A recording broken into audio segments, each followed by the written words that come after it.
नमस्कार, आप देख रहे हैं सिटी पोस्ट लाइव। मैं हूं सृष्टि राज। आज जनसुराज की पहली लिस्ट जारी हो गई उम्मीदवारों की, और पहली लिस्ट में 51 लोगों की लिस्ट जारी हुई और नामों की लिस्ट, और उसके बाद हंगामा बढ़ गया।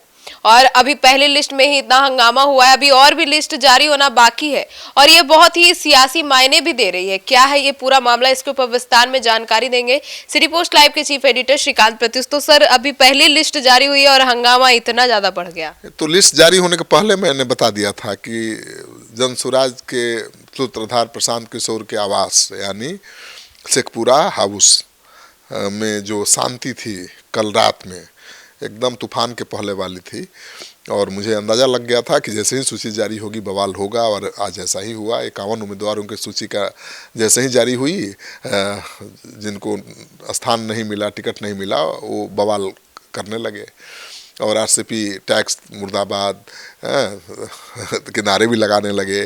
प्रशांत किशोर से आरसीपी सिंह का पोल खोलने की मांग करने लगे कि भाई आप सभी पार्टी के नेताओं के पोल खोल रहे हैं तो आरसीपी सिंह का क्यों नहीं खोल रहे हैं। आरसीपी सिंह तो आरसीपी टैक्स के नाम से बदनाम रहे हैं, आपने उनकी बेटी को टिकट दे दिया।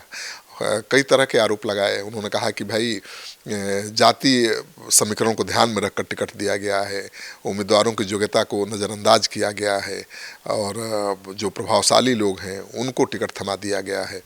तो उनका कहना था कि हम 2-3 साल से मेहनत कर रहे हैं, यात्रा में प्रशांत किशोर के साथ रहे, और जब टिकट देने की बारी आई तो आखिरी क्षण में आने वाले लोग टिकट लूट के चले गए। तो हंगामा हुआ, और अभी तो 51 उम्मीदवारों की सूची जारी हुई है। अब बवाल शुरू हो गया। जब बाकी उम्मीदवारों की सूची जारी होगी तो और बवाल होगा। तो इसके लिए प्रशांत किशोर लगे हुए हैं। सर, तो ऐसे में अभी प्रशांत किशोर की पार्टी से जो उम्मीदवारों की टिकट नहीं मिल पाए हैं, वो उम्मीदवार नाराज होकर कहीं दूसरी पार्टी से उन्हें टिकट मिल जाएगा, और ज्यादातर तो बीएसपी से खबरें आ रही हैं। देखिए, प्रशांत किशोर कोशिश कर रहे हैं कि सूची फाइनल करने के पहले वो तमाम उम्मीदवारों को समझाने की कोशिश कर रहे हैं कि भाई देखिए, जो संगठन के लोग हैं, जो स्थानीय लोग हैं, उनकी चाहत, उनका फैसला है कि ये लड़ें, तो 5 में से कोई एक ही लड़ेगा, 4 को तो सेक्रीफाइस करना पड़ेगा। तो समझा रहे हैं कि आप सेक्रीफाइस करिए, आपको टिकट नहीं मिला मतलब ये नहीं है कि आप अयोग्य हैं, आप काबिल नहीं हैं, आप काबिल हैं, लेकिन लड़ना तो एक ही को है। तो जिसका ज़्यादा बढ़िया परफॉर्मेंस है, जिससे जीत की ज़्यादा उम्मीद है, उसको टिकट दिया जा रहा है। लेकिन आपको निराश होने की ज़रूरत नहीं है। पार्टी की सरकार बन रही है, सरकार बनेगी तो राज्यसभा भेज देंगे, विधानसभा भेज देंगे, कहीं ना कहीं एडजस्ट करेंगे। तो ये बात समझने को लिए तैयार नहीं है ज़्यादातर उम्मीदवार, और आज बवाल दिखा भी। तो मुझे लगता है कि प्रशांत किशोर अब आगे प्रेस कॉन्फ्रेंस करके सूची नहीं जारी करेंगे, अचानक जारी कर देंगे, और एक जगह पर उम्मीदवारों को बुलाकर ये बवाल होने का मौका नहीं देंगे। तो कोशिश में जुटे हुए हैं। सर, तो ये जो सब तमाम खबरें आ रही है, इससे अब जनसुराज को कितना नुकसान पहुंच सकता है? अब देखिए, आपने ठीक कहा कि कुछ उम्मीदवार जिनको टिकट नहीं मिला है, 2 साल से मेहनत कर रहे थे, बहुत पैसा खर्च कर दिए हैं, तो बैठने वाले तो है नहीं।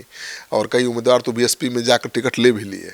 अब कुम्हरार से थे डॉक्टर पाठक जी, वो बहुत मेहनत कर रहे थे, उनको टिकट नहीं मिला तो बीएसपी ने जाकर टिकट दे दिया उनको। तो ऐसे ही कई उम्मीदवार हैं जो जनसुराज के लिए चुनौती बनेंगे। तो सुना आपने हमारे इस डिबेट को, तो अब इस पूरे मामले पर आपकी क्या राय है कमेंट सेक्शन में जरूर बताइएगा। और अब यह देखना काफी दिलचस्प होगा कि दूसरी लिस्ट आखिर प्रशांत किशोर किस तरीके से बाहर करते हैं। तो फिलहाल इस खबर में इतना ही। आगे की खबरों के लिए जुड़े रहिए हमारे साथ। धन्यवाद।